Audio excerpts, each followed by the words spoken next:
ปีนี้ข้าวบนดอยแห้งไวกว่าปกติเนาะข้าวที่เคยเคี้ยวงามตอนนี้แห้งจนมือสัมผัสรู้สึกว่าเหมือนจับฝางทุกเช้าเขาก็จะเอามาจับเกี่ยวตั้งแต่ฟ้ายังบ่ทันสว่างดีเพราะพอแดดขึ้นมามันจะฮ้อนจนเหงื่อไหลเหมือนอาบน้ำฝนมาเลยเนาะ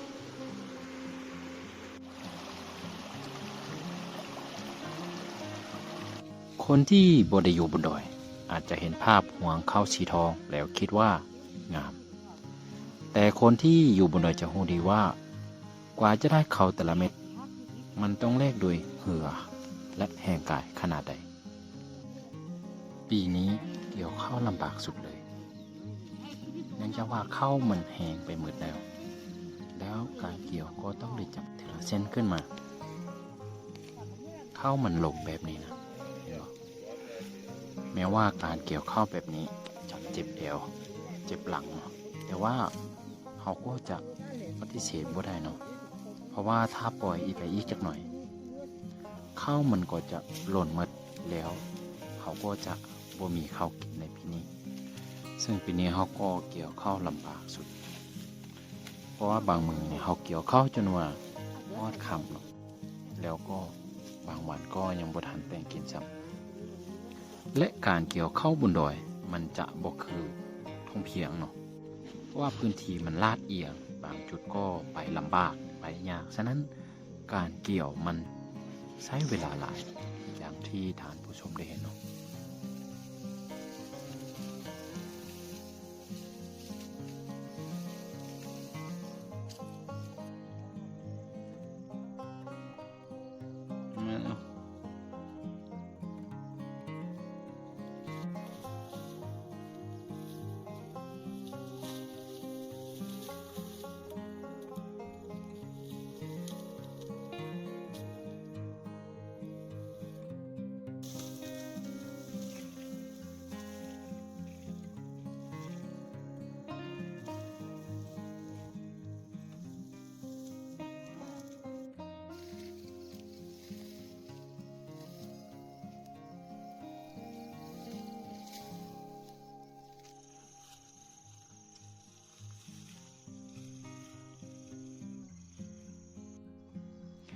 และตอนนี้ก็ได้เวลาพักเที่ยงแล้วจากหน่อยเราก็จะไปเตะกินข้าวเนาะผมเห็นไปเตะกิน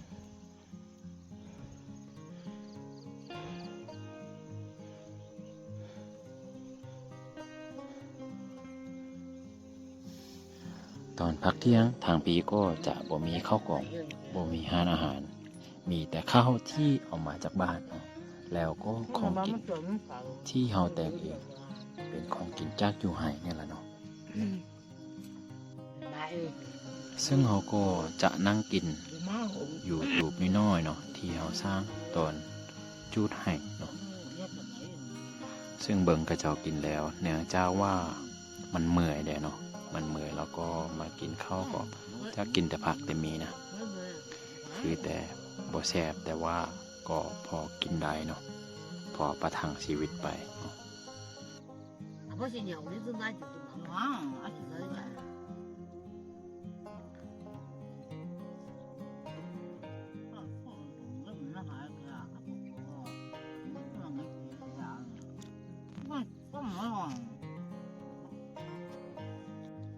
我没有啊，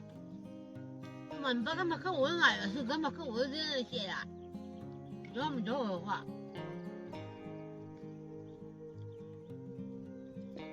把他们看不见，我弄不来那些啦，把他们看不见了，哎，对你见面呀，就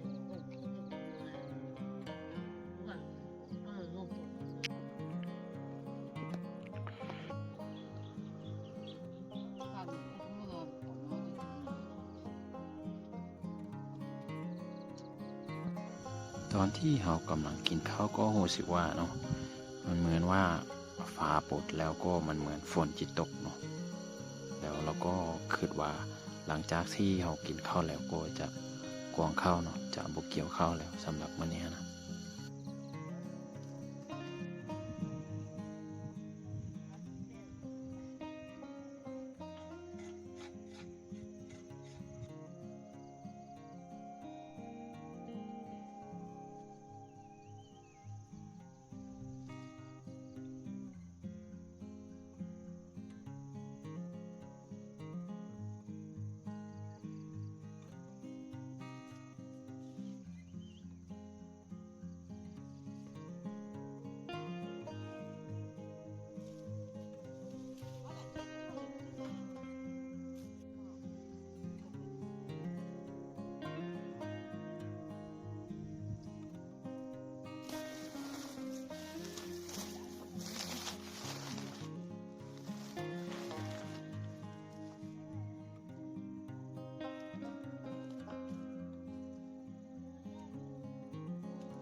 ตอนแรงๆยังสีเนาะ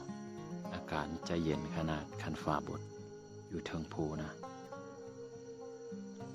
เฮานอนแล้วเบิ่งห่วงข้าวที่เฮาเกี่ยวแล้วนะวางเป็นระเบียบเบิ่งแล้วมันบ่แม่นข้าวธรรมดาแต่มันคือชีวิตทุกเม็ดข้าวคือแห้งของพ่อของแม่คือเหงื่อของลูกของหลานที่บ่ยอมแพ้เนาะปีนี้ข้าวอาจจะแห้งอาจจะได้น้อยแต่ใจคนบนดอยยังอบอุ่นเหมือนเดิมเนาะเพราะสำหรับเฮาแล้วข้าวบ่ได้มีค่าแต่ตอนขายแต่มันมีค่าตั้งแต่ตอนเฮาเกี่ยวคลิปนี้ขอลาเพียงเท่านี้ขอขอบใจที่เข้ามาติดตามรับชม